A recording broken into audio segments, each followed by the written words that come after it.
So Hanna Somatics is based on a very natural thing that all animals do, all vertebrates do, and that it's called pendiculation. So what we're going to do is very natural.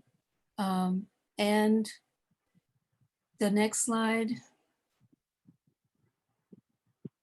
So it's named after Thomas Hanna. Thomas Hanna was a philosopher, and we might call him a body worker.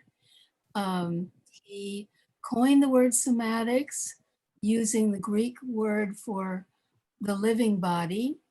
So you have a soma, and soma is part of somatics. First of all, it's an adjective. If you add an S, it becomes a noun, and it then is used to name this system. Next.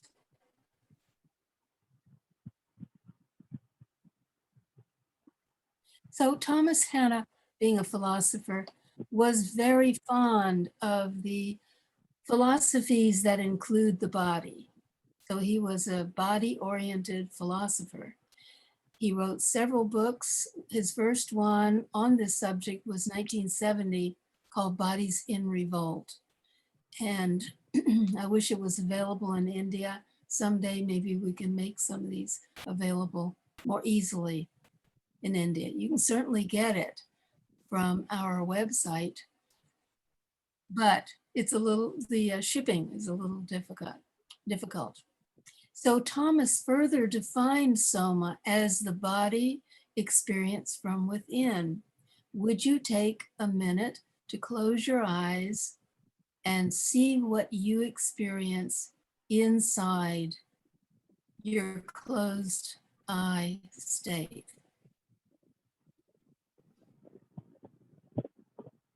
So you might notice that you don't feel a difference between your mind and your body.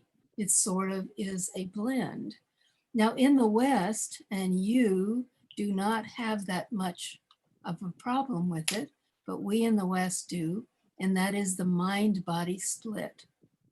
So I understand that India did not do the Cartesian mind-body split the same way the West did. So we're in the process of trying to reunify. Certain cultures don't have that same problem of reunifying. So this system, Thomas Hanna studied with Moshe Feldenkrais. In about 1973, he became a Feldenkrais practitioner.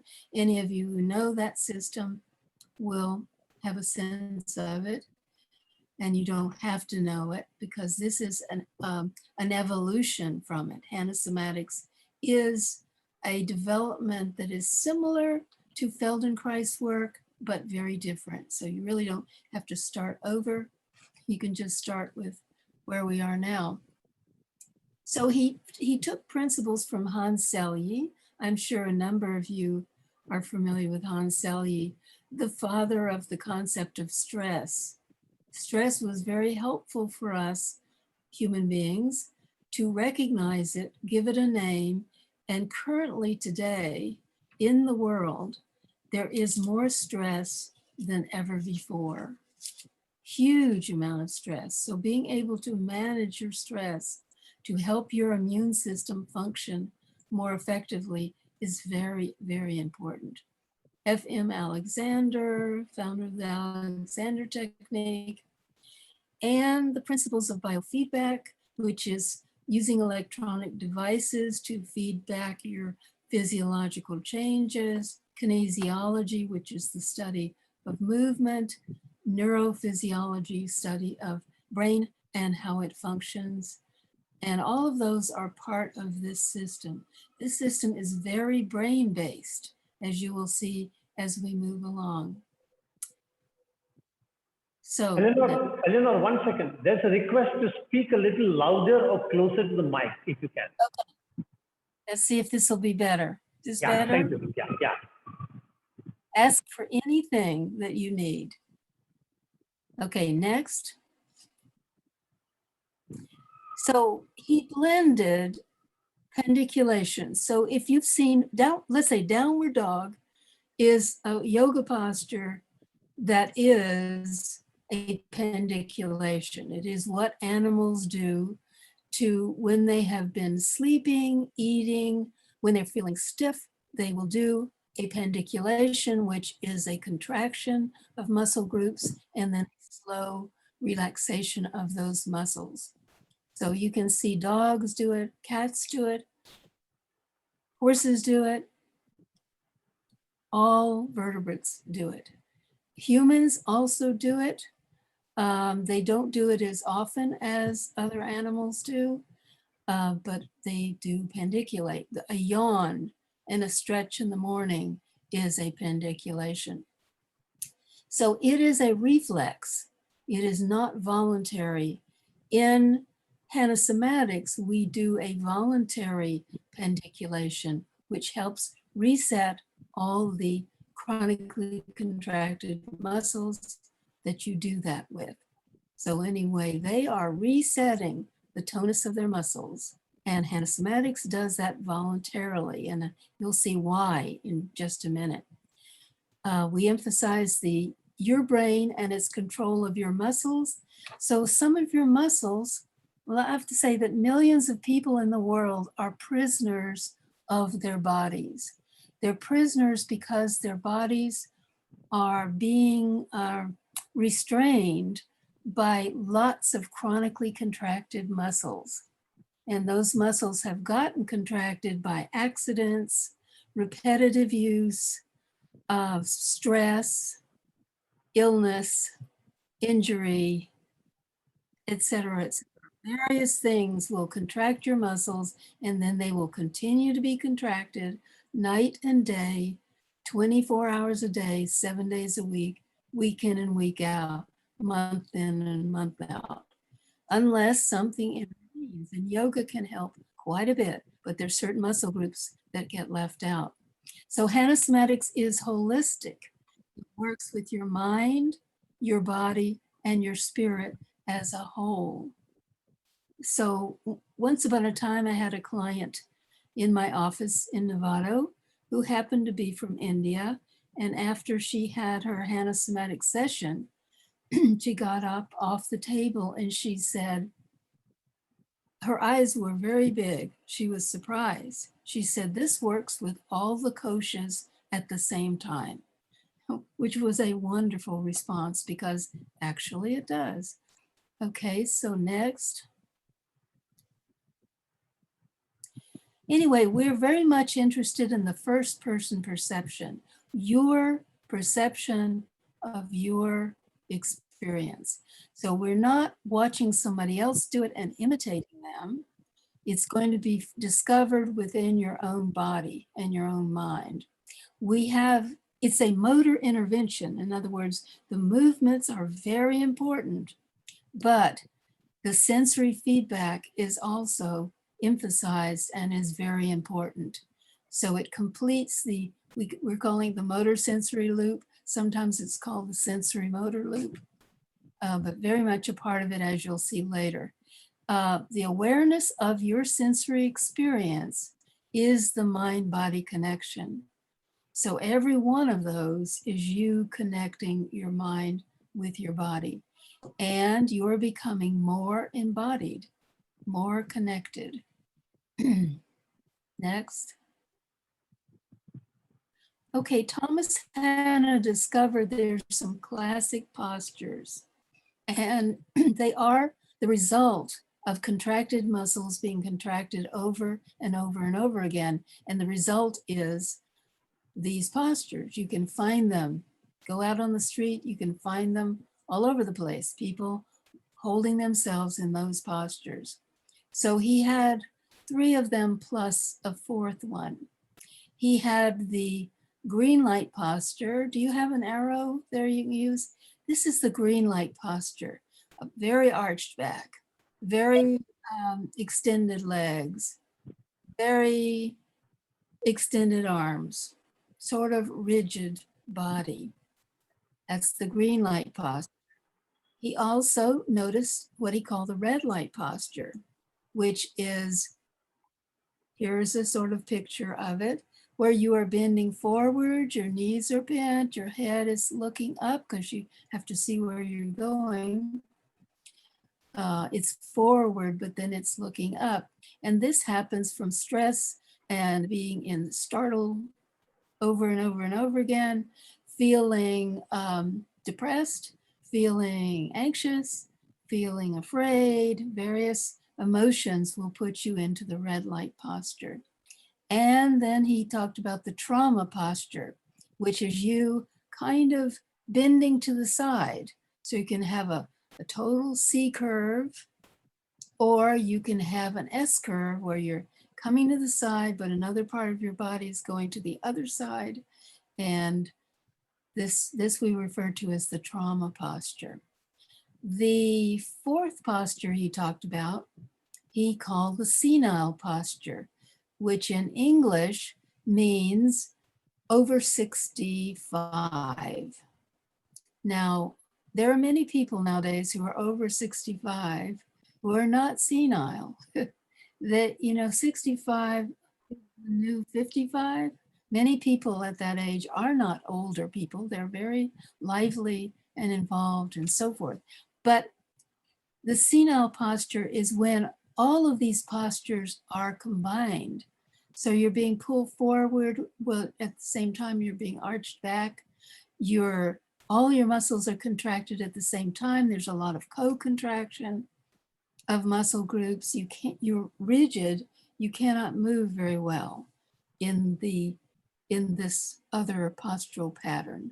I wish I could receive questions because I really love to interact with people about this, but we'll save those for later.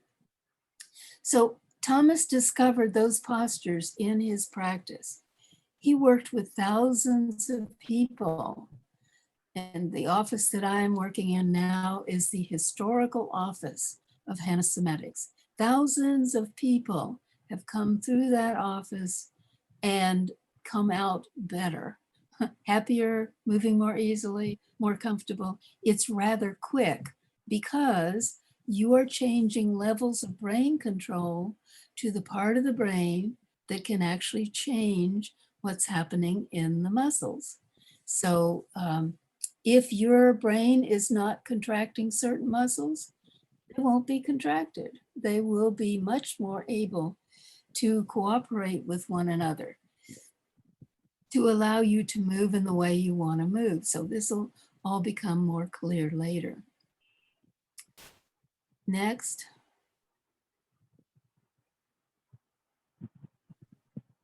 Okay, so it's based on neuroscience. It's very brain-based.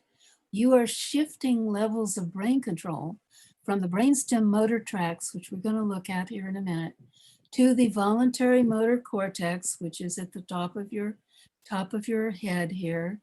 There's a primary motor area, and we're going to use that part of the brain to reset the resting tonus of your muscles. And so we ask the client or patient to change levels of brain control up to the motor cortex and the motor tract coming down there from there, which is the cortical spinal tract, to take over the contraction of those muscles and reset them and give them back to the automatic motor system. So anyway, the muscles, when they're chronically contracted, are being contracted and recontracted over and over and over again, because the contraction is caused by things that we'll look at here in a minute called motor units. And that is a nerve cell or a neuron and all of the muscle fibers that it is in charge of or that its synapse is on. And then when you're relaxing the muscle, you're inhibiting the firing of all those motor units. And ultimately you set a new level, a new balance. Okay, so we're going to look at some of the brain areas before we continue. But I want to ask, Ramesh, may we take a question at this point? It may be a little premature for questions at this time. Let people get a little more insight and then they will come back with questions. All right, then. I just want to know that we're on track here together. Yeah. All right. So here we're looking at a picture done by a friend and colleague of mine, Dr. Bill Garut, who was at the University of California Medical School in San Francisco for many years. And we're just looking at a side view here. We're saying that the volume is still low. Yeah. Okay, I'm closer, I'm getting closer. So in this work, you can see where the brainstem is. It is below the brain, still within the skull, but it is lower down. So those tracts that originate in that area keep your muscles contracted. In this work, we are changing levels of brain control to the voluntary motor cortex up here to take control of those muscles and reset them, and then give them back the control back to the brainstem. That's what we're doing over and over and over again. So next.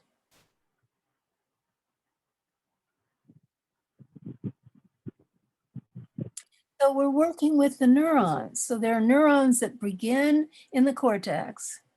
They come down, they cross over, they go down the spinal cord to the spinal cord segment. We'll look at another slide here in a minute. They're synapsing on a neuron, many neurons that are going out to the muscle.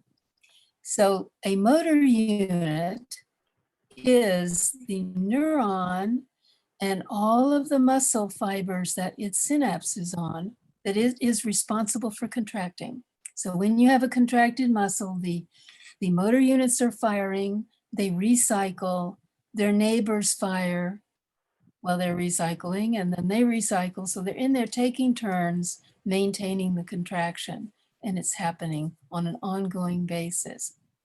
So in this work, we are sending a message from the cortex down to the spinal cord unit segment, synapsing on a neuron, which is going to send a message out to the muscle fibers. Here's the synapse. And the little bundles of transmitter substance that are going to be secreted out, and they will connect with the next neuron or muscle fiber, causing a change, causing the muscle fiber to be shortened to about 2/3 of its length. So in this work, we're working with neurons, asking the person to fire certain neurons. Some of those neurons will be inhibiting activity. Some of them will be causing activity. Okay, next one.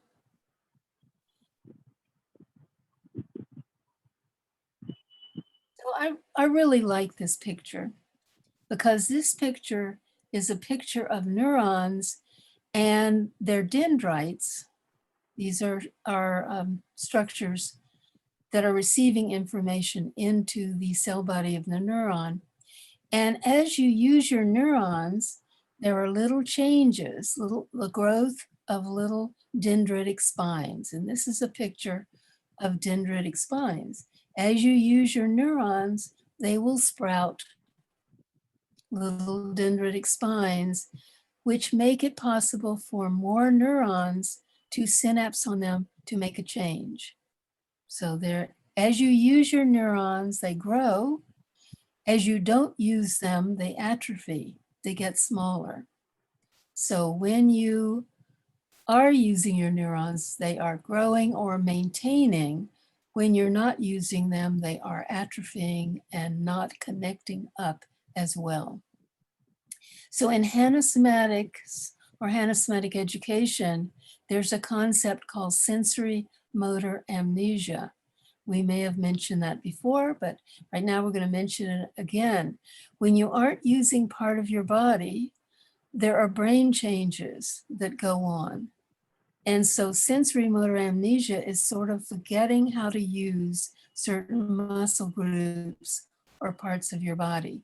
And you can recover, you can have sensory motor awareness, but in the meantime, you don't have it and you don't have the same brain support for what you want to do. So I found out today, actually yesterday, that a friend of mine fell, fractured her pelvis. She's late in her 80s, and she will not be able to stand on one leg for weeks. And when she finally can, she will experience sensory motor amnesia. I had that same experience a few years ago when my horse bucked me off, caused a fracture of my pelvis, and I had to recover. And when it was ready for me to stand on both legs, one leg was as if missing. I had to rebuild my connection with it so it could function like my other leg. But it's a profound experience of sensory motor amnesia. Sensory motor amnesia is unconscious. So you don't know you're developing it until you have a pain, until you have restricted movement, until you can't use a part of your body, and then you might recognize that it's sensory motor amnesia. The reason why we have to do the somatic exercises on a regular basis is that sensory motor amnesia creeps up on all of us because it's coming in at a low level of your awareness you don't even know. For example, many people are sitting a lot these days. They are sitting at the computer. They are doing certain things. So they're not moving around as much as they used to because we all have to stay in our homes. And in various ways, we're developing sensory motor amnesia, but we can move out of that with the use of our bodies. So it's really good to recognize you don't have a problem as you might define it. You have sensory motor amnesia. You have chronically contracted muscles that are creating a pain or restricted movement, and we can recreate your use of that part of your body. So, next slide. So, all of this stuff, just listen to it. Don't worry about it. You will do it anyway. I mean, you will be using these structures, whether you remember them or not. In this work, we are stimulating two different kinds of receptors. We are stimulating the little Golgi tendon organs, which are in the tendons of your muscles. They are sort of a woven structure with axons of neurons running through them. And when that gets pulled, such as you have a chronically contracted muscle, it will compress the axon running through the Golgi tendon organ and send a message to your brain that that's happening, that the muscle is pulling. So that's the Golgi tendon organ. And in our work, we work to help relax the Golgi tendon organs so that they are not going to give a message that the muscle is contracted, but they are going to help change the contraction levels of those muscles, which we'll talk about a little bit later. Over here to the left is a picture of a neuromuscular spindle. All of your muscles have neuromuscular spindles in them. They are sensitive to stretch. When they get excited, they are more sensitive to stretch. And when they get stretched, they send a message to the spinal cord to cause a recontraction of the muscle because they help us maintain our contracted muscles. Because we set a level that we want. Let's say you're holding something you want to hold carefully, like a cup of tea. And so as you, okay, I don't know if we can maximize the slide. I'm sorry. Can we? Lyman? Can you make them larger? A little bit? Anyway, those are very important structures. Actually, you'll have to put it on slideshow mode.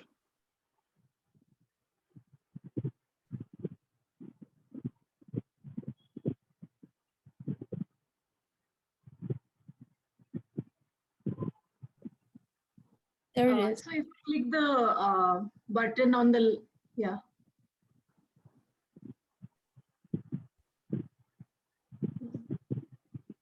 Just try to click the button on the third button on the left side, left bottom. Just at the bottom, not here.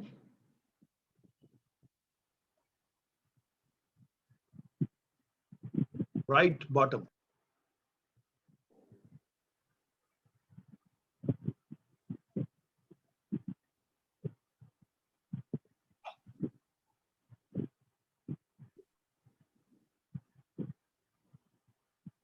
Lyman, where are you going there?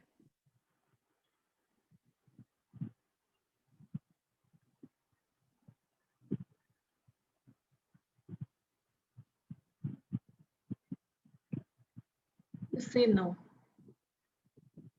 Actually, you don't need to do anything. We ourselves can enhance the slide.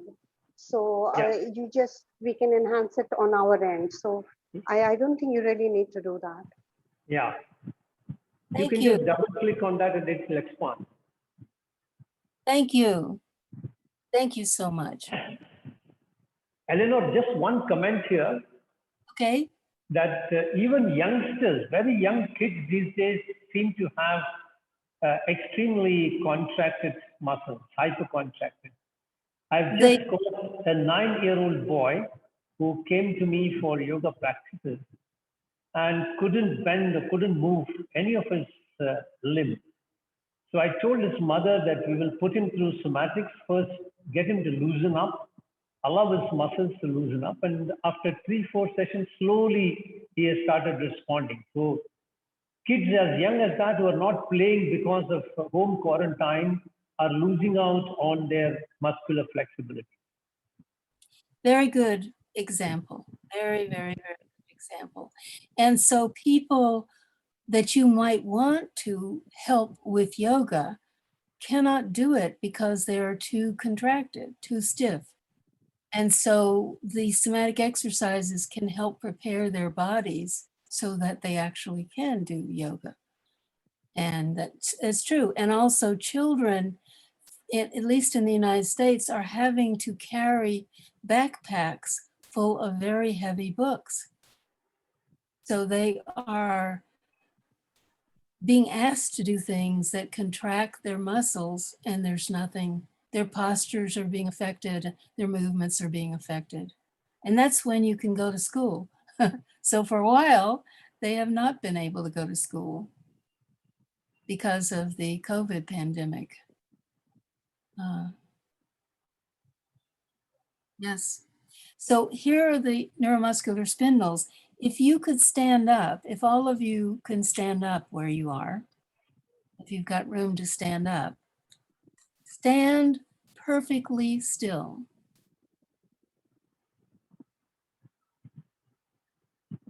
Do not move in any direction. So I ask you within yourself, are you standing perfectly still? So I think that, even though Ramesh is very developed yogically and somatically, he is not standing perfectly still. And the reason he isn't is that as your body is moved in a particular direction, you stretch the muscles on the other side, such as perhaps your soleus muscle. And you trigger the stretch reflex, it brings your body back toward uprightness, and that stretches the muscles in front. And that triggers the stretch reflex, which pulls you back toward the front, which stretches the ones in back. And this is part of how we stand up, is the feedback that brings us into alignment with gravity. The more tight you are, such as older people who may be very tight, the bigger your recontraction is. So balance is thrown off by this overly responding to the stretch reflex. This is true. Your body may be taken from one side to the other as you're standing there. It's going front and back and to the sides. But that's a very important use of the stretch reflex. It's also important to be able to carry something steadily. And your recontraction is what helps you maintain that position in space you are trying to maintain. But you don't want your muscles being contracted rigidly all the time. So anyway, the Golgi tendon organs are helping relax the muscle a little bit. These spindles are trying to recontract it to a level you may have created somewhere along the way. Next, we're going to just look at this one very briefly. So here on the left, A, we have a muscle that's stretched. And you can see a recording of it.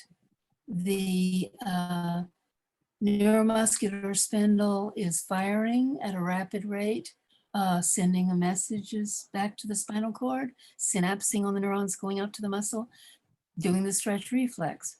At the bottom, we have the tendon being stretched a little bit. It reacts a little bit, but not nearly like the reaction of the spindle, which is sending messages to recontract the muscle. On the right, under B, we have a contracted muscle. It is putting the spindle on slack, so it is not firing as much, which is fine. But down below, we have a shortening of the muscle, which pulls on the muscle fiber. It fires a lot because it's sending messages back to the spinal cord to synapse on little interneurons that are going to inhibit the firing of the alpha motor neurons. Let's look at the next slide. Just file this away in your mind. If this isn't familiar to you, don't worry about it. So here we have pictures of the brain. And I just want to say that the brain really loves to see pictures of itself. There's something pleasing about seeing it. Okay, so the yellow strip up here, right there, is the motor cortex. And that is what you are using in Hanna Somatics to make the effects. And it goes across the cortex, over toward the corpus callosum, that is the bridge between the two hemispheres, and so forth. Right behind it is the sensory cortex that is receiving the information back from what you've done with your muscles. So in this work, we're going from the brainstem, we're using the motor cortex to control what's happening in the brainstem, which changes then your muscle contraction levels. So let's go down to the motor and motor homunculus here. And thank you, Lyman, for doing a complementary version of this. So this is the motor homunculus. Homunculus is talking about a little, I like to say a little person.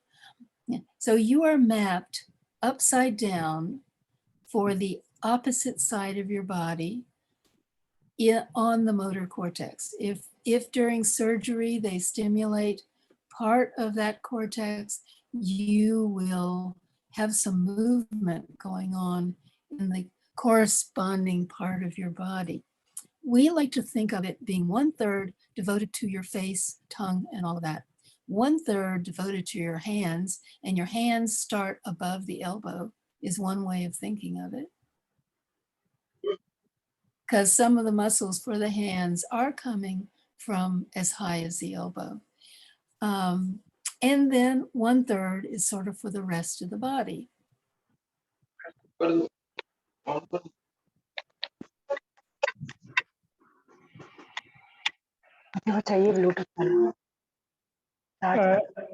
Participants, please mute yourself. Okay, so when you're doing these somatic exercises, you're using those specific parts of your motor cortex. So let's go to the next one. This is the sensory homunculus. So in the sensory strip, which we're going to look at here in a minute, you are mapped upside down for the opposite side of the body. The mapping is a little different from the motor cortex because we sense more parts of the body than we move. So we like to think, for the sake of argument, that about 1/3 is devoted to the face, the jaw, the tongue, etc., etc. And about 1/3 is devoted to your hands, not as much as to the face. And then the third for the rest of the body. So in this work, we're using both of these parts of the brain. Our work is a motor intervention. The sensory feedback is very, very, very important. Lyman, would you go to our pastel brain here? That's our nickname for it. So here we have the motor cortex, primary motor cortex, which is area 4. We have the supplementary area in front, or the premotor cortex. The supplementary area is very important because that's the part of your brain where you visualize movements. It lights up during brain imaging as you visualize things or as you're preparing for moving. Behind the central sulcus is the somatic sensory cortex. It has actually 4 strips here where the sensory feedback is coming back to those strips. So 3A, the information is coming back from the spindles and the Golgi tendon organs through that homunculus we saw. Whatever area of the brain is giving you feedback, that's the part that of the brain that's, whatever part of the body that corresponds to that is being received in that area.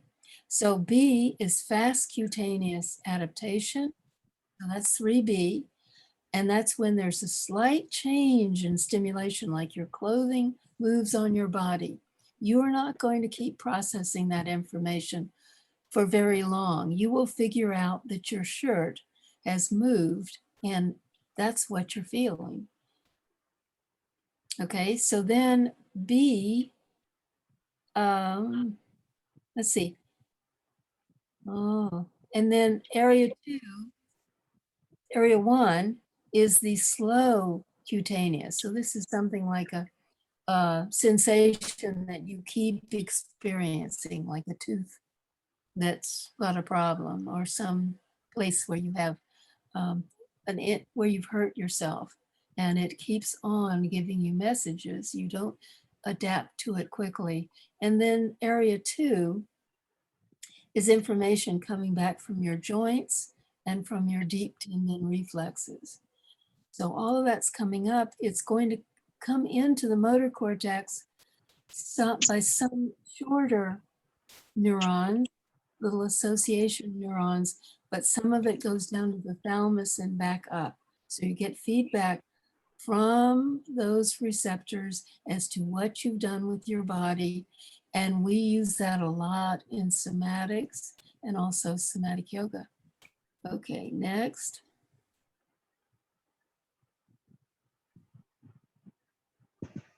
Okay, here's a cut through the spinal cord. And on the right, it shows the tracts coming down. And on the left, it shows the sensory tracts going back up. And in this work, we're very much using the cortical spinal tract, which is this red area. It's very much being used. It's a tract because it's not synapsing anywhere along the way. It's a direct flight, if you will, down to the spinal cord segment for that muscle. And we use that a lot. Horses, on the other hand, they do have a cortical spinal tract, but it comes down and synapses on this one next to it which is the cerebrospinal tract. So I would like to invite you all, if you can, to stand up. It's good to move, even though you're comfortable sitting. If you can stand up, stand up. Because standing up was brought to you by your vestibular spinal tract. So you're coming up against gravity. The vestibular spinal tract is contracting all the muscles it needs to take you up against gravity, and that is particularly extensor. Now, if you wanted to move, you couldn't move very well because your legs and your arms are straight. But the cerebrospinal tract, and that's the yellow one here, the primitive movement track will help you bend your elbows, bend your knees, and now you can move. You're not going to do fine movements such as with your hands, but you can move your legs and your arms. So if a sound was made or something changed quickly, you would use the reticular spinal tract, which would tune up or excite all your little neuromuscular spindles. Like if you are stressed, your reticular spinal tract is helping all your neuromuscular spindles to contract, makes them very sensitive to stretch, makes all your muscles tight. And so that's the reticular spinal tract. So you can sit down if you have stood up. And so now all your joints are going to need to flex to allow you to sit down. And you're going to sit down using a kind of contraction that we use in this work called an eccentric contraction. So a concentric contraction is a shortening of a muscle, moving toward the center of that muscle. The muscle gets shorter as it gives its force. An eccentric contraction is a lengthening contraction. You're maintaining the contraction as gradually you decrease the firing of your motor units, allowing you to sit down in a controlled way rather than just flopping down. Many elder persons have a hard time sitting down because they cannot do a gradual lengthening of their thigh muscles, their quads. So here we have the tracts coming from the brainstem. They're wonderful tracts. The only one that comes from the cortex is the lateral cortical spinal tract and the ventral cortical spinal tract, which is below. So on the left side here, we have the sensory feedback coming back. So we've got the spinal thalamic tract, which is taking pain, temperature, pressure, pain. It's the blue one here, Lyman, the blue. Thank you. So spinal thalamic tract is sending stuff back up to the sensory cortex. And then the purple is the cerebellum sending its information back up to the cerebellum and then from there to other areas. Now in modern society, also in India, I think there's quite a bit of this in India because many people, I don't know about right now with the COVID pandemic, but many people were working faster and faster because in the computer industry and the internet and all of that, we have to respond really quickly to things. And a lot of stimulation coming in, a lot of it coming in. And the cerebellum does fast movements. Fast, but it is unconscious. It is below the level of your conscious awareness. And that's one of the benefits of it. It can happen really fast without your having to think about it. But the thing is, then most of your life is spent unconscious because that is an unconscious. Okay, let's go to the next one here. Eleanor, one question at this point. Okay.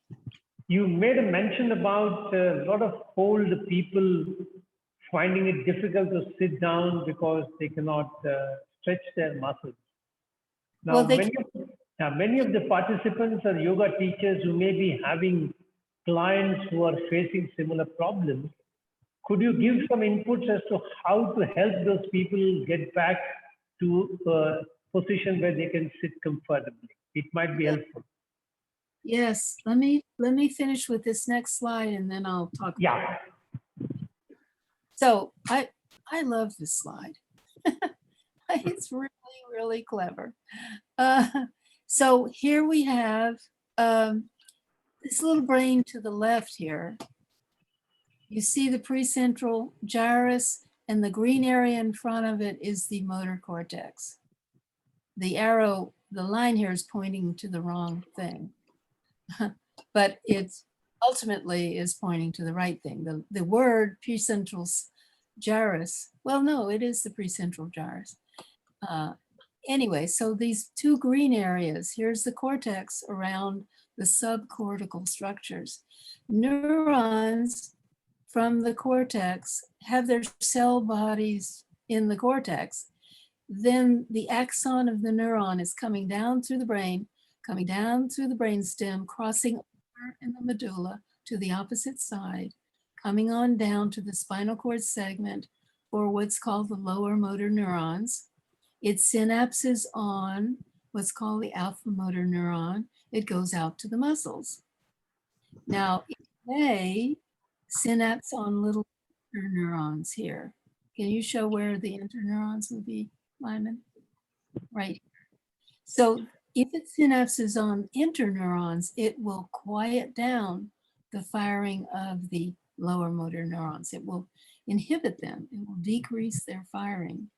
If it comes down and synapses right on the lower motor neuron, it will cause it to fire and it will shorten its muscle fibers. So we looked at all the tracts that are automatically contracting things if they get a stimulus. This is called the final common pathway, the neuron going out to the muscle fibers. It can be stimulated by any one of the tracts. And people who have cerebral palsy, head trauma, stroke, and so forth and so on, do not sometimes have the capacity to inhibit the firing of certain motor units. But we are all intact.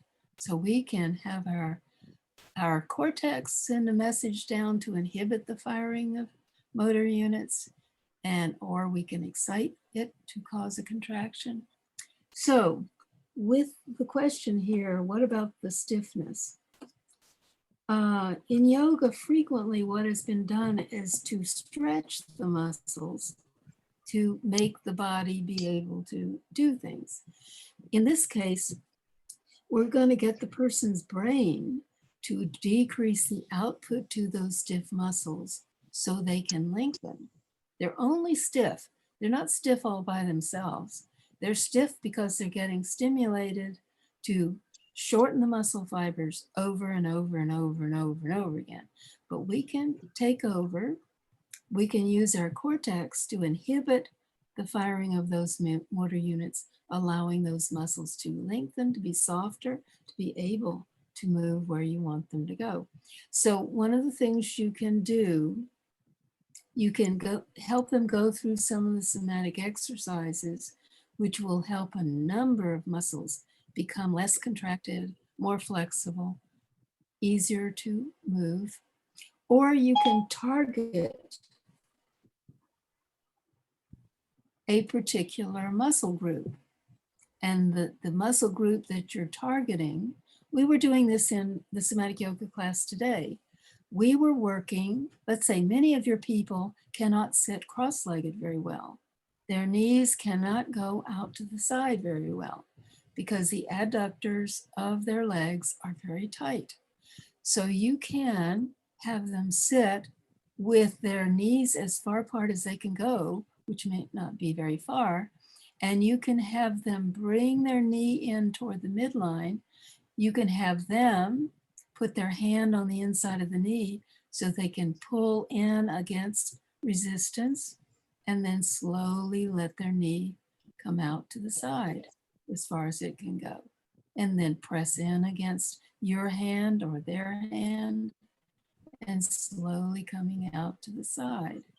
Press in and slowly coming out to the side. So you can do that now. You're sitting in a chair or you're sitting on the floor or whatever you're doing. You can put your hand on the inside of your knee, bring your knee in against your hand that is providing resistance, and then slowly let your knee come out to the side. The reason why we move slowly and then let your knee come in again and slowly coming out to the side, coming in, coming out to the side, and gradually the adductors, the inner thigh muscles, will lengthen, become softer, allowing the leg to come out to the side. So the other thing is with elders trying to sit down is their quad muscles may be very, very contracted, the muscles at the front of their thighs. And those muscles, their job is to keep your legs straight. They are in charge of you bending your knees. So what you can do is have them sit in a chair with their legs supported almost to the knee. Some of you are sitting on the floor, so you can't do this, but if you're in a chair, your leg is supported almost to your knee. Straighten, let's say, your right leg so that you're contracting the quad, and then slowly let your foot come back down to the floor. And repeat that again. Straighten your leg, and then slowly let your foot come down. So as you're straightening your leg, you're sending a volley of impulses down from your motor cortex in the leg area. You remember where that was. Straighten your leg and then send a volley of impulses down to inhibit the firing of the motor units or the neurons and their muscle fibers. And do that about 3 times. And then slowly coming down so that you're resetting the resting level of those muscles.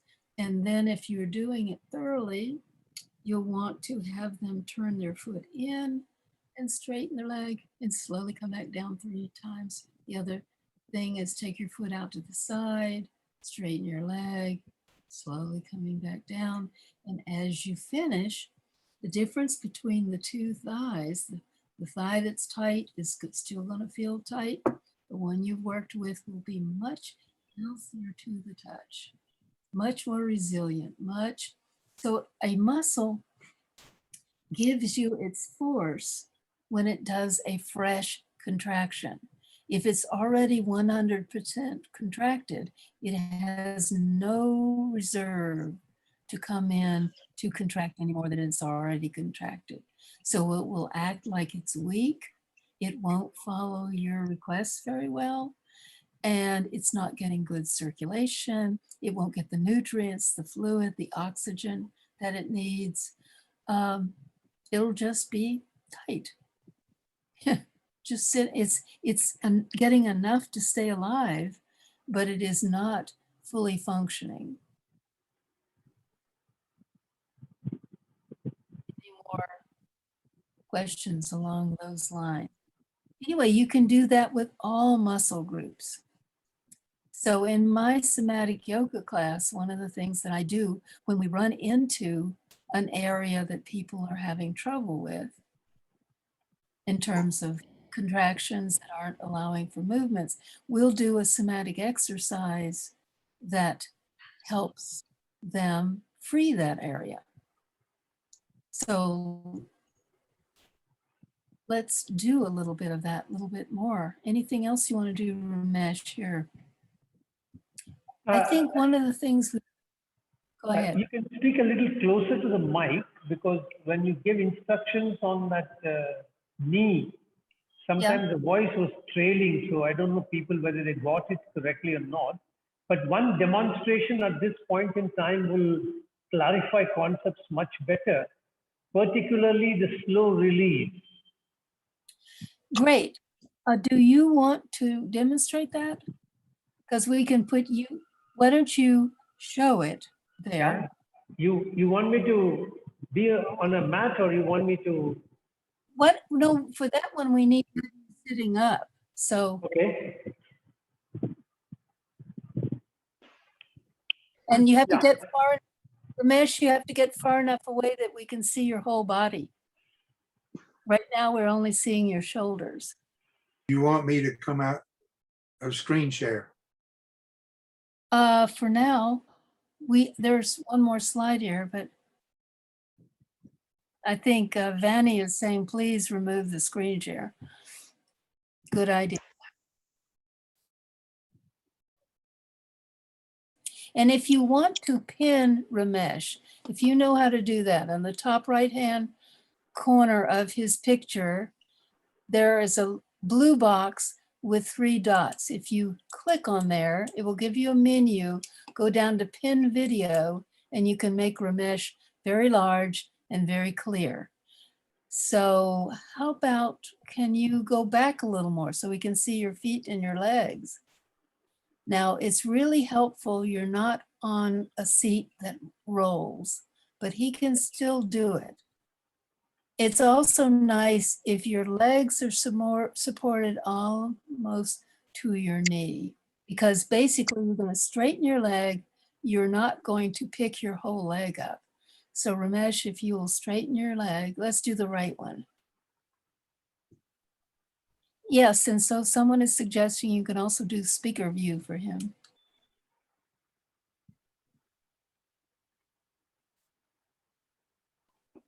Is that better? Yeah, and slowly down. So when you go up, you're doing a concentric contraction of 2 parts of the quad, the vastus intermedius and vastus and the rectus femoris. So do it 3 times. So he's sending a message from his sensory cortex down to the spinal cord segment for that muscle, and then he's inhibiting the firing of the motor units so his foot can come back down. And 3 times is about all you need. So we're changing levels of brain control to use the part of the brain that can actually inhibit the firing of the motor units. And one quick question. Does the foot have to be flexed inwards or just relaxed? well, right now it's in neutral, it's relaxed. Thank you. For our next repetitions, it's going to be turned in depending on what it was to start with. So where the foot position was. So if the person is sitting there with their foot kind of turned in, that's going to be the next repetition. If their foot is turned out, that's the next repetition. So let's see where Ramesh is with his Turning inside? okay, let's see where, can we see your foot? Which we're not seeing right now. Okay. Okay.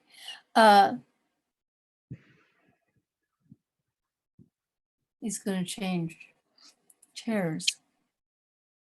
Thank you. Now you have to back up, Ramesh.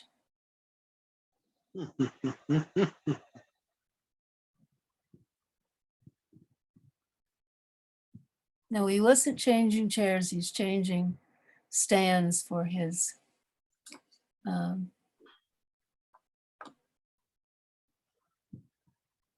Okay, Ramesh. I'm having Dr. Singh on here. Okay.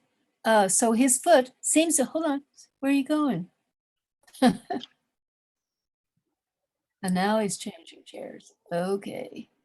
So okay, your feet seem to be turning outward a little bit. So that's going to be our next repetition. Turn your foot out. That's very good. Straighten your leg. And then slowly coming back down. So we're using the vastus medialis to straighten his leg, relax. Your foot can be more relaxed as you pick up. It just needs to be turned out. Okay, 3 times. Straighten. And slowly coming down.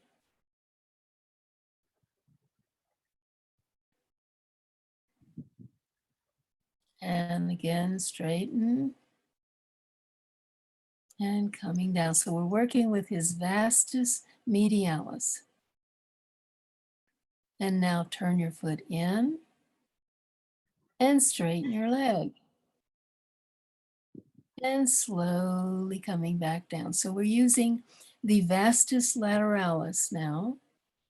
And his tensor fascia lata is also participating.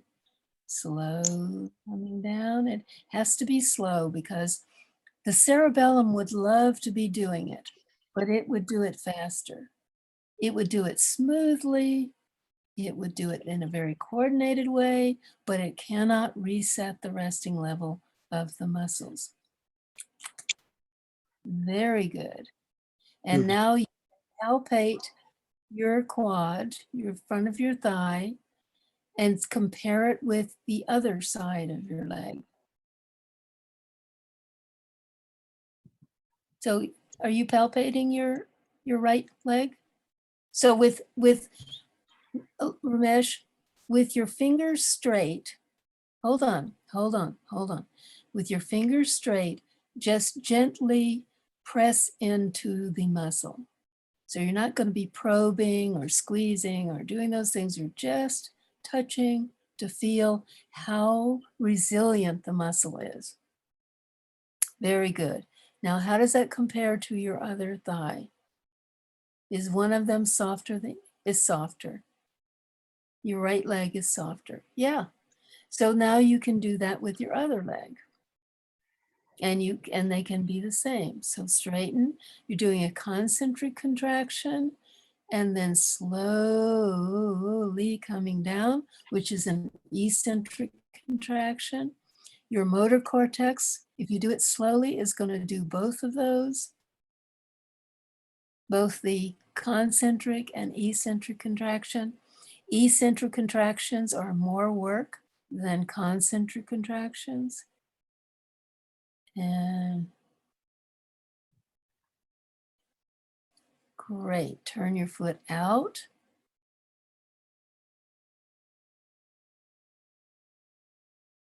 And slowly coming down. So anytime you notice your quads being really tight, it's time to do this. So, and you can do it anywhere, practically. Let's say you're taking a walk and you notice your legs have gotten really contracted. Sit down somewhere on a bench or something.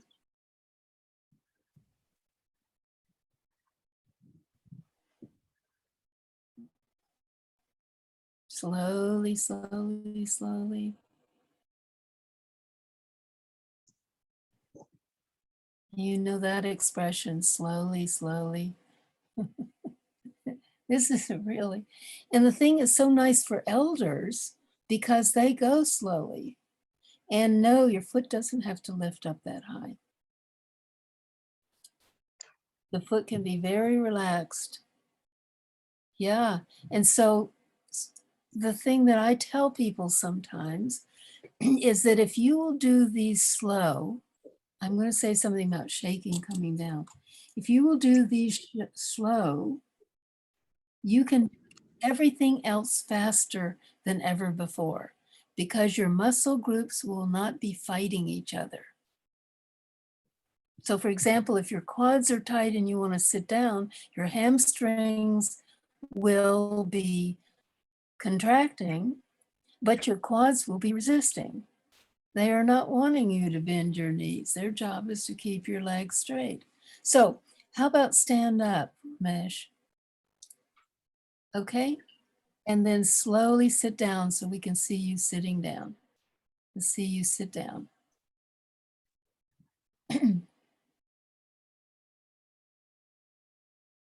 So how did that feel to sit down? Was that easier? In fact, it can be very easy. compared to what it is sometimes when it's when they're very tight. Do you want to talk? Come closer. I just wanted to say something. Is Okay. it okay? You asked, I just repeated this with Ramesh ji, and you said that it should feel softer, the muscle. But in my experience, I didn't feel the muscle softer. Instead, I felt the muscle stronger. Means my active leg had was feeling slightly bigger than my passive leg. And when I did both the sides, then they were feeling equal, but they did not at any point feel softer. But yes, the awareness was high, and I felt that if I had knee pain, probably it would help me. This is Yes. what I experienced. Yes. So if you could just. Because if knee pain sometimes is caused from the contraction of the quad muscles pulling on their tendons in the knee area, creating inflammation, creating difficulty bending your knee, which is very irritating, and so forth. But I want to say there's one more muscle that Ramesh may not have, and that is the rectus femoris. So Ramesh, if you could lie down on your mat. So rectus femoris comes from your pelvis down to your knee. And so when you're just working at the knee, you do reset it a little bit, but it may still be contracted. So he's going to lie on his back and bend one knee.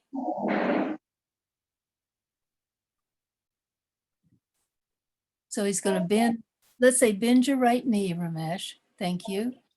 And now pick your left leg up as high as you can go easily.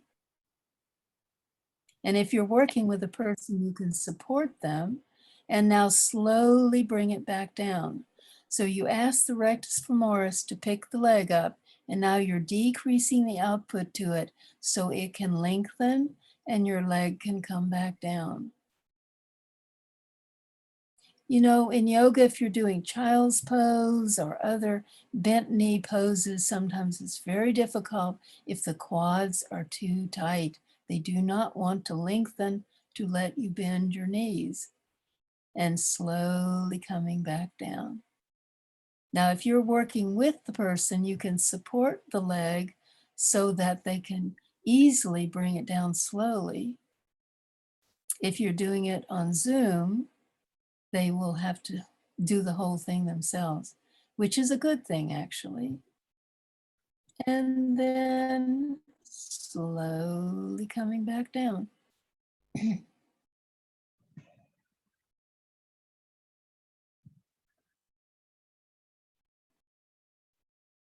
And relax. So we do it about 3 times because we want the person to stay in their cortex.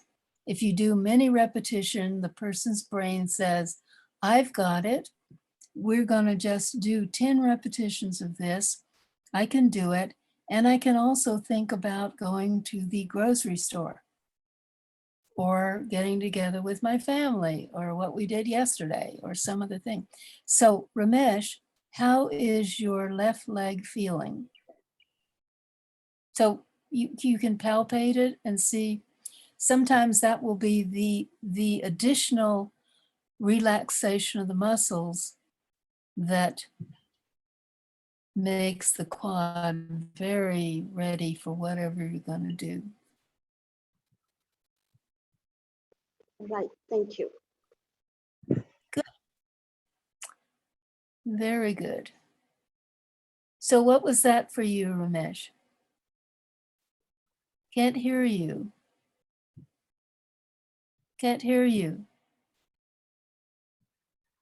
Can you get close? Mute. Ramesh, you're on mute. Yeah, sorry. So what I was saying is I recently had a friend of mine from Zimbabwe with a knee problem. So I took her up as the first case study, and the first session we did was on Tuesday. I put her through these exercises and I said, tell me how it is when you start walking. And yesterday she messaged me saying she's already feeling much better. This is just after one session. And she has knee problem for almost 3.5, 4 years now. Mhm. Wow. If you don't mind, can you share that knee problem is because of the decreased space, or is it just a random knee problem? So she had something very specific in the knee, and the doctor had actually told her she should go for a surgery, but she was avoiding the surgery. And then we put her through a series of practices. This was just one of them. The flexing of the feet, internal inward rotation, outward rotation. There are about 10 practices we did.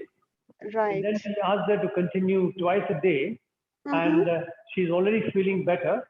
And tomorrow, or possibly today itself, we'll take one case study with a knee problem, and Eleanor will do an actual demonstration as to how the assessment is made and how we move about into the solution. If you don't mind, I'm sorry for taking up some more of your time, but if you guys don't mind that while you're discussing the case, could you show us some of the x-rays or scans or whatever the patient comes up with, so we can look at it and assess at what exactly are we treating? Okay, I will try and ask for it. I have not asked for it as of now in terms of the x-ray, but I will see if she has one for her to share, and then I will see if I can put it in. Right. Actually, that helps us to, look at what the diagnosis of the doctor is and where are we going. And after we have done the sessions, is what are the changes again scientifically? Otherwise, people just say maybe that person didn't have the disorder that you were trying to treat. So that's exactly, that's just a request, please. It would be very nice.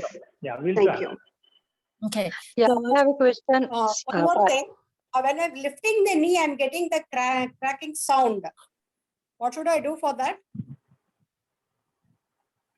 When I'm lifting the knee, I'm getting a cracking sound.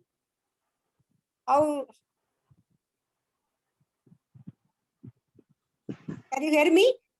yes, and I'm trying to think about, there's so much to say about this. You would want to really get a sense of what's happening with your knee. Like sometimes it is tight tendons rubbing against each other. Sometimes it's things rearranging themselves.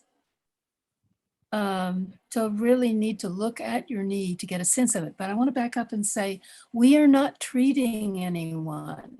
Okay. It's an educational process teaching the person how to use their body more effectively. So there are many diagnoses that the person can move beyond by being able to use their body more effectively. My question is, if the sound comes, still I can raise my leg and do this practice? That's what I want to ask. Yeah, I think so. You can. Okay. Yeah. Okay, but you're talking about lifting your leg. So I want to add to another exercise for you, another exercise you might like to use. Speaking of lifting your leg. So we are all doing a lot of sitting these days, a tremendous amount of sitting in front of computers, et cetera, et cetera. So a muscle called the psoas muscle, which some of you are familiar with, PSOAS, it's a hip flexor. It also, if it's tight, it pulls your back a little bit into an arch from the front.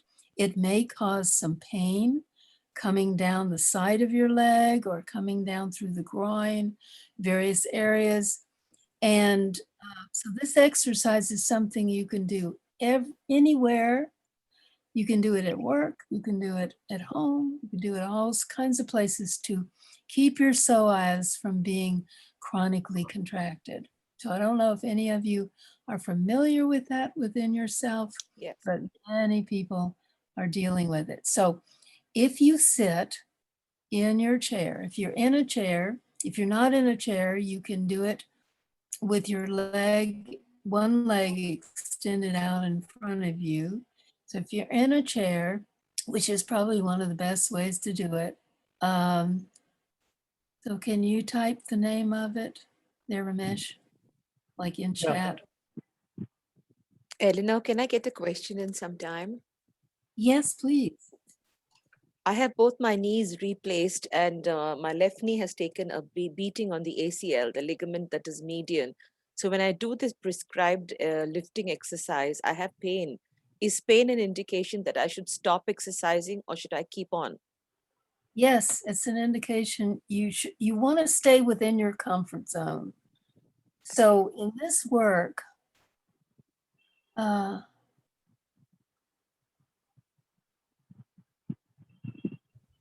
so in this work, Who is sharing the screen? It's not me. Yeah, okay. It wasn't me. Yeah. but did you want to show us something there?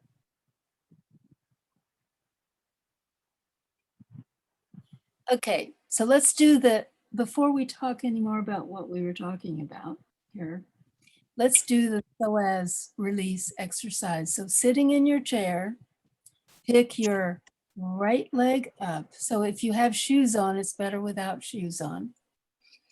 Pick your whole leg up a couple of inches. No, the bent knee. So do you want to move back in space so we can see the rest of you, Ramesh?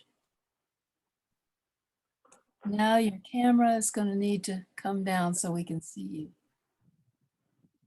Thank you. So you're going to pick your whole bent leg up and about 2 inches, not very high, and slowly coming back down. I think that's still a little high. Great. Pick your bent leg up and slow, not so high, and slowly coming down. And relax. One more time, pick up, coming down, and relax. Okay, let's do the other one. Pick your left leg up and come back down slowly and relax. Great, 2 more times, picking up and coming slowly down. So you're sending a message to the psoas to contract, and then you're decreasing the output to it by sending a message down to inhibit the firing of the motor units. So some elders have a hard time standing up if they've been sitting like at a restaurant at a table or someplace they've been sitting for a while, because the psoas wants to keep you in the sitting position. So if you will release it before you stand up, which you can do, no one will ever know you're doing that under the table. And now you can stand up from there, Ramesh. So stand up and see. So it's much more ready to let you unflex your hip flexors. Now the psoas does the first part of walking. So it brings your leg forward just a little bit, and then the rectus femoris kicks in. So that's why we're only lifting your knee a couple of inches, because we want to target the psoas. So how about walk for us, Ramesh? Can you walk back and forth here? How about walking from side to side?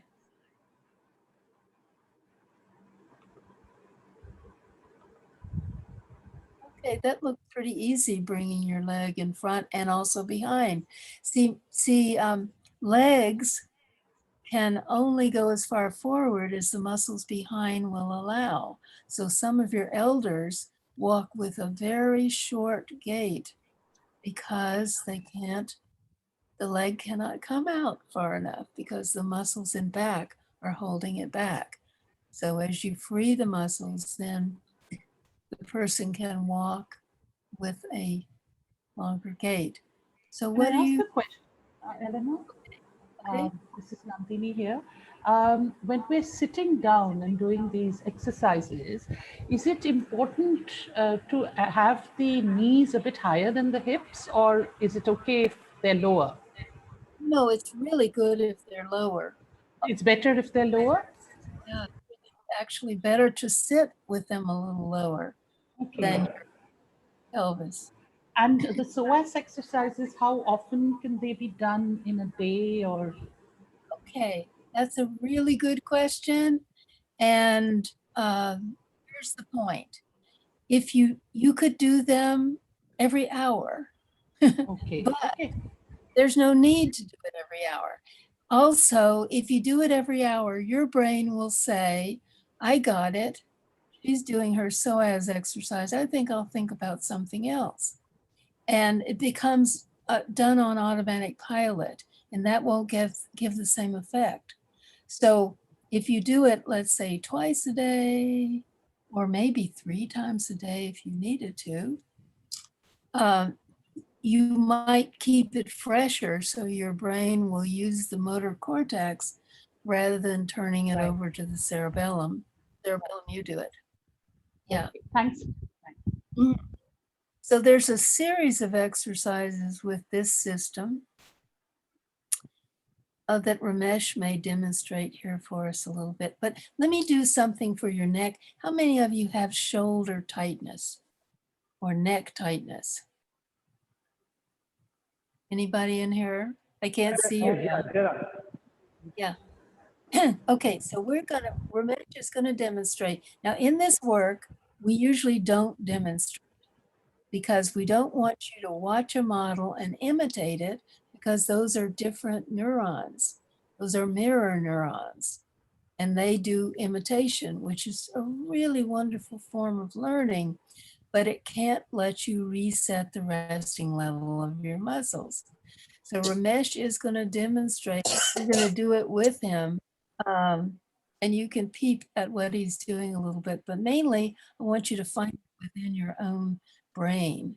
So turn your head to the right, tilt your head back toward your other shoulder, lift your left shoulder up, right?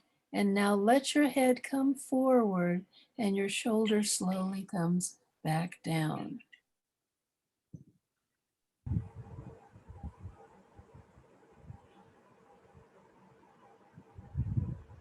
Shoulder go down as far as it will go easily. You don't want to pull it down. So Ramesh, if you could draw your movement to a close here after you finish it, because I'd like for people to palpate their shoulders.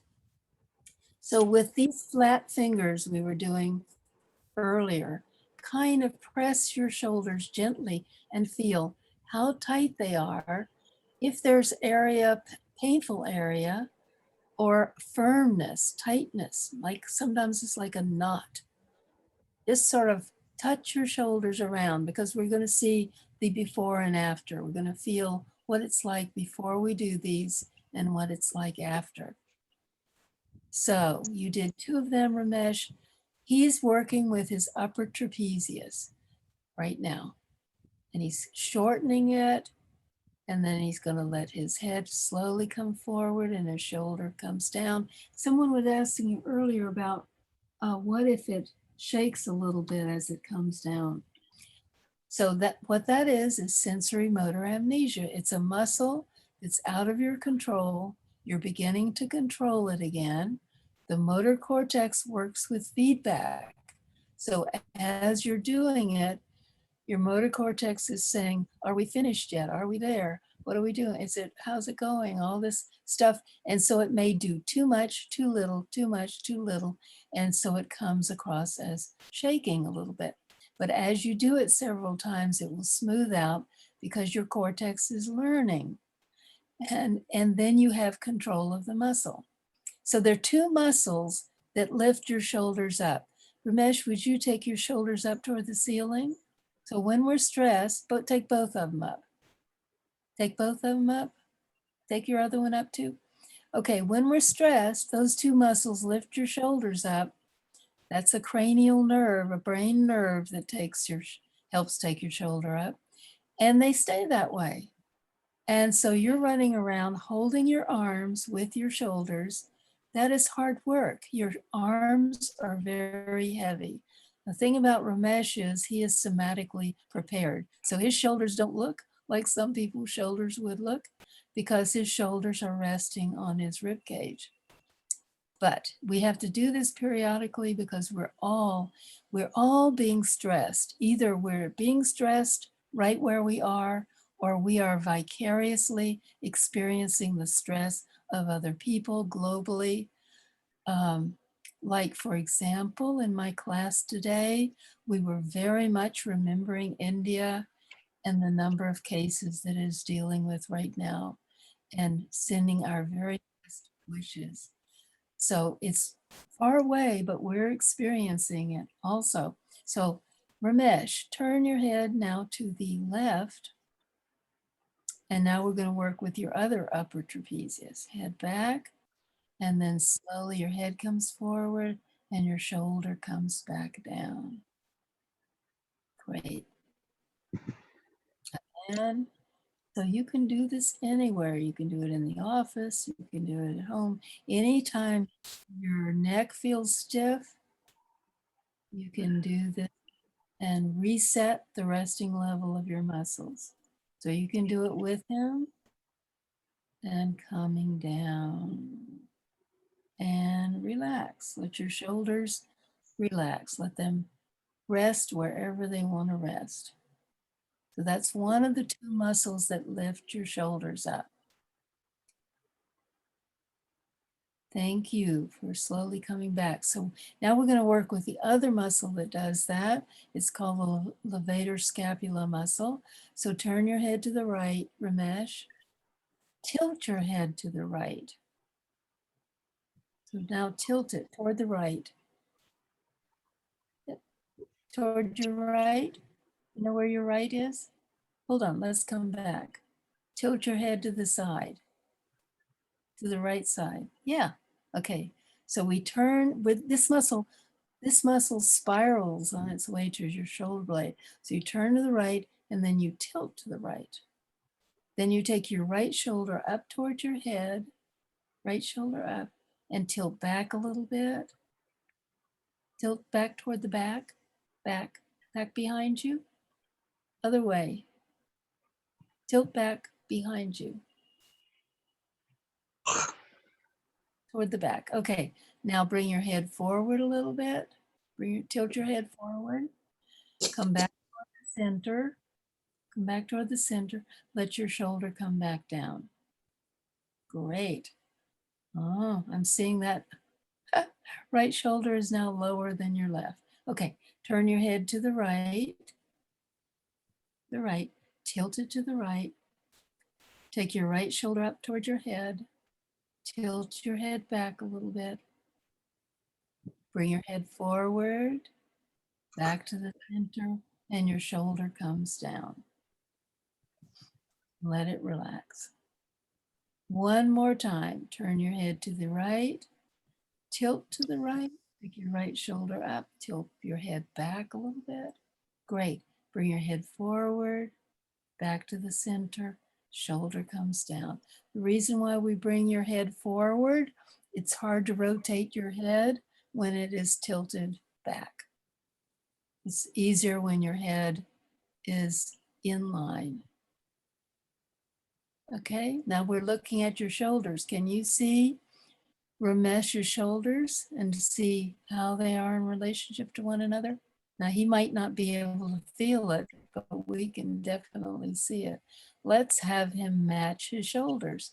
Turn your head to the left, tilt your head to the left, take your left shoulder up towards your ear, tilt your head back, bring your head, good, bring your head forward, back to the center, your shoulder slowly comes down.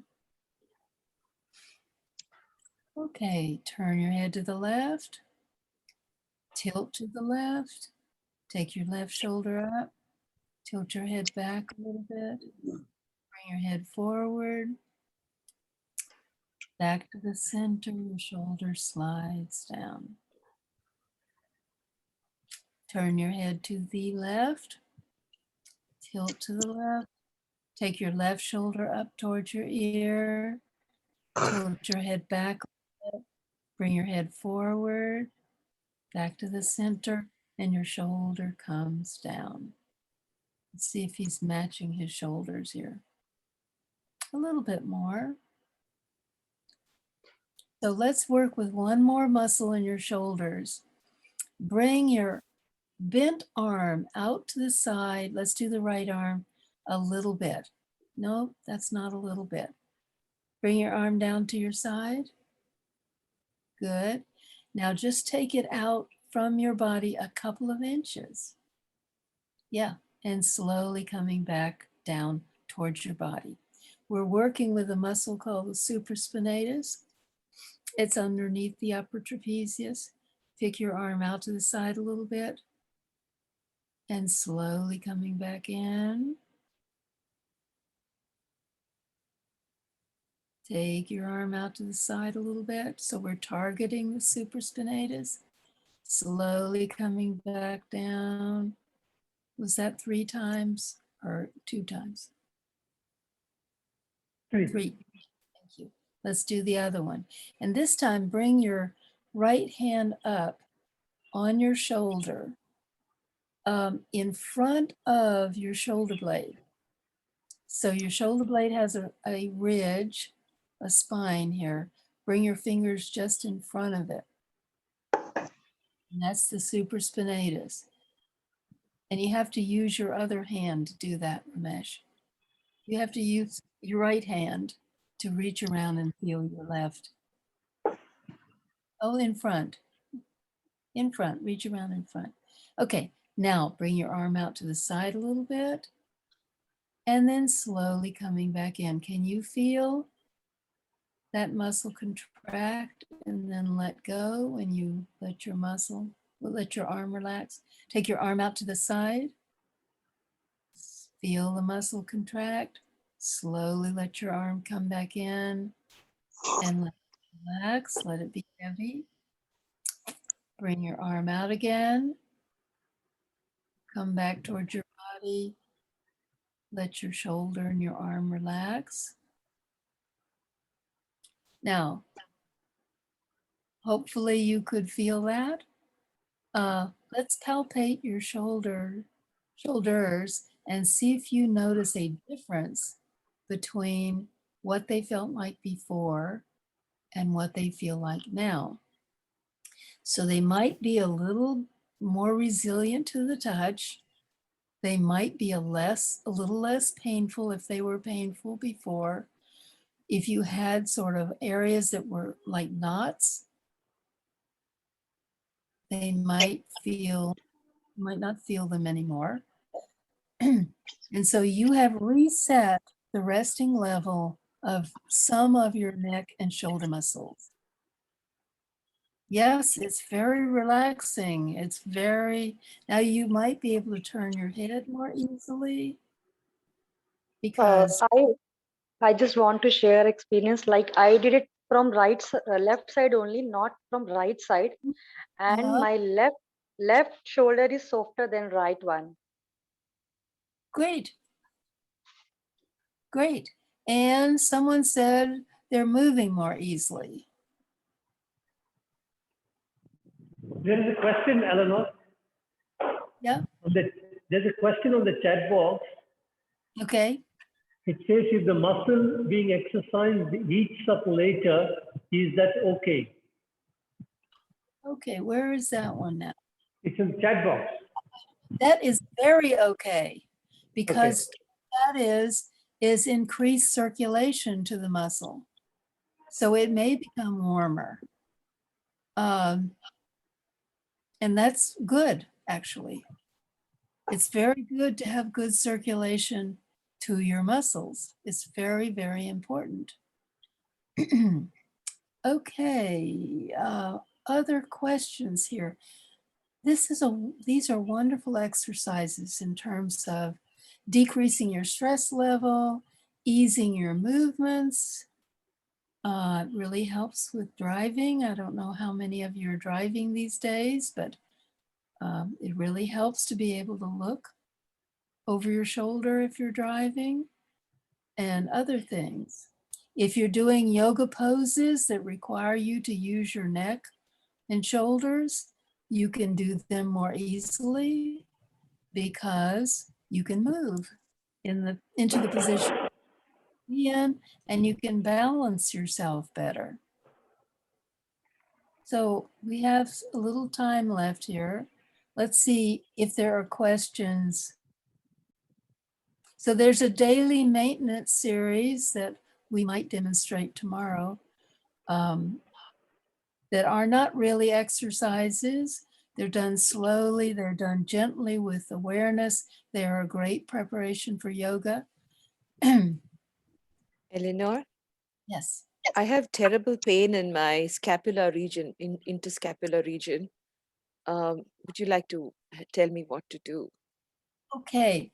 So is that between your shoulder blades and your spine? Where Yes, is it? dear.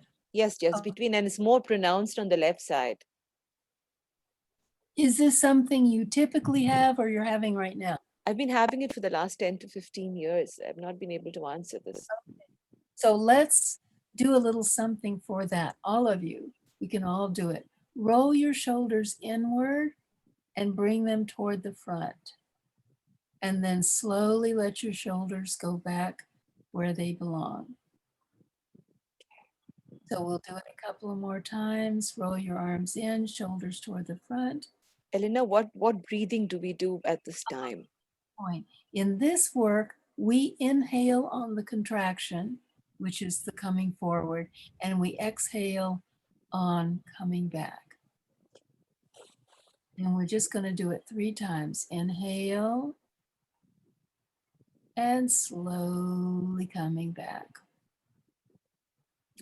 Now put your hands on your thighs, palm down, and just bring your shoulders forward. What contributes to that pain that you have is shoulders coming forward, which puts a strain on the muscles in back, such as the rhomboids, whose job it is to bring your shoulder blades towards your spine, but they're getting pulled forward and also lifted up sometimes. So we're working with your pec minors here, right? And slowly back. Now, when you've come back to neutral, bring the backs of your hands behind your buttocks and bring your shoulders back behind you. Now we're using the rhomboids, and slowly let your shoulders come forward. You can repeat that 2 more times. Shoulders back, rhomboids contracting, slowly decontracting. Whoa. This is amazing. And relax. So what do you find?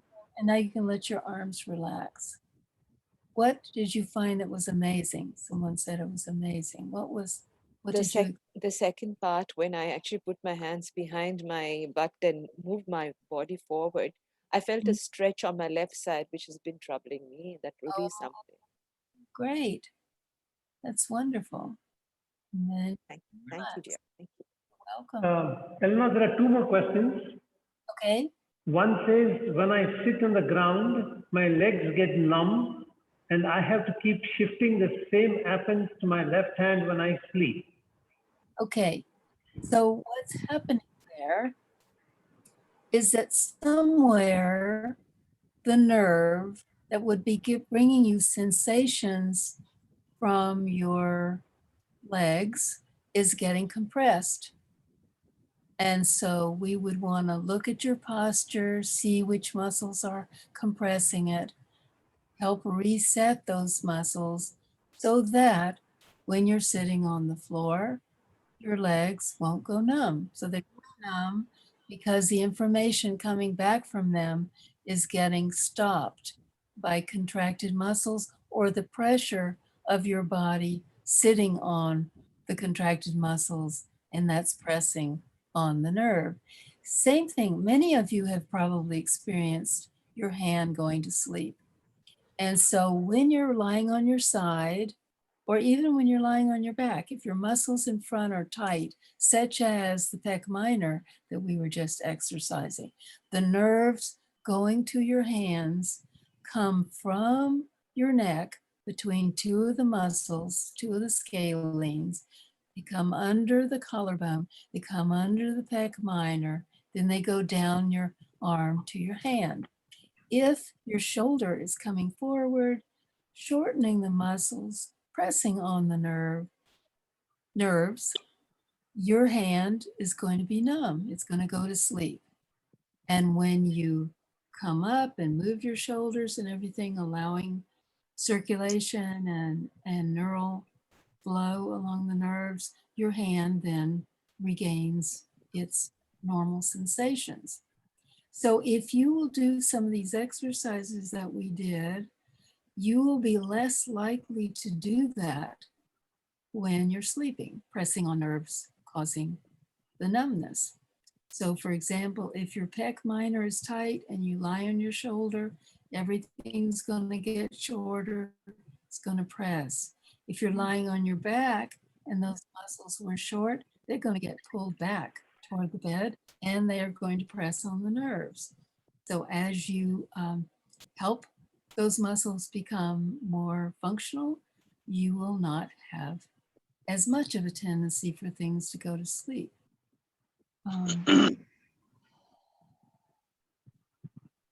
And can we share the PowerPoint slides? I think we can, Ramesh, if you want to. Okay. If Lyman can send it to me, I will share it in the group. Okay. And there are some more questions which have not been answered. My request to those whose questions have not been answered is to send me a message. I will forward it to Eleanor so that she can try and answer them in first thing in the morning tomorrow. I can answer many questions. I spend a lot of time answering questions. Yeah, but now we are running out of time. We're coming to the closure. So we can take that up tomorrow. Great. Ramesh, is there any way that we close the session? Yes. We repeat the blowing of the conch and then we chant Om and then we have our peace invocation and then we close. That's the formality we follow. Okay. So everybody sit in a meditative position.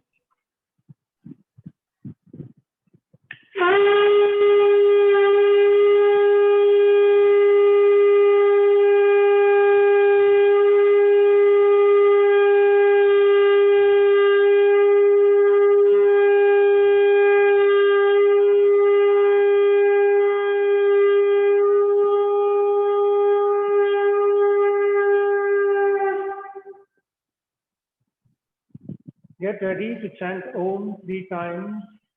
Take a deep breath.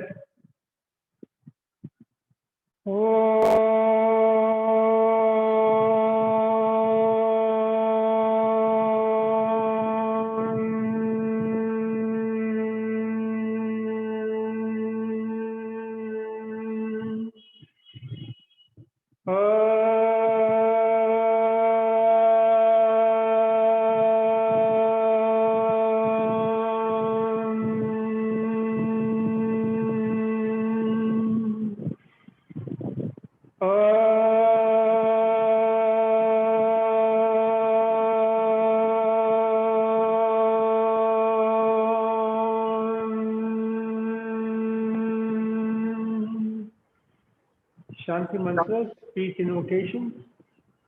Asatoma sadgamaya, tamasoma jyotirgamaya, mrityorma amrutam gamaya, sarvesham swastir bhavatu, sarvesham shantir bhavatu, sarvesham purnam bhavatu, sarvesham mangalam bhavatu, loka samasta sukhino bhavantu. Om Shanti Shanti Shanti. Hari Om. Thank you, everybody. Thank you, Eleanor and Lyman, for a wonderful session. And tomorrow, first thing in the morning, 3-4 of our participants will share their experience. And then Eleanor will answer the unanswered questions of today. And after that, we will take the 2 volunteers who have volunteered for a live demonstration where Eleanor will make an assessment and make them go through certain practices. If it gets over faster, then the subsequent volunteers will take up and then others can ask questions. We will try and leave a slightly longer time for question answers tomorrow. So see you all tomorrow at 8 o'clock. Until then, have a great weekend. Goodbye. Thank you very much. Thank you. Bye. Lovely session. Thank you so much. Bye. Thank you. Thank Thank you. you. Very It was nice. really good. Thank you so much, Ramesh. Ramesh. Thank Thank you, you. Elena. Thank you. Thank you. Thank you. Bye. God bless you.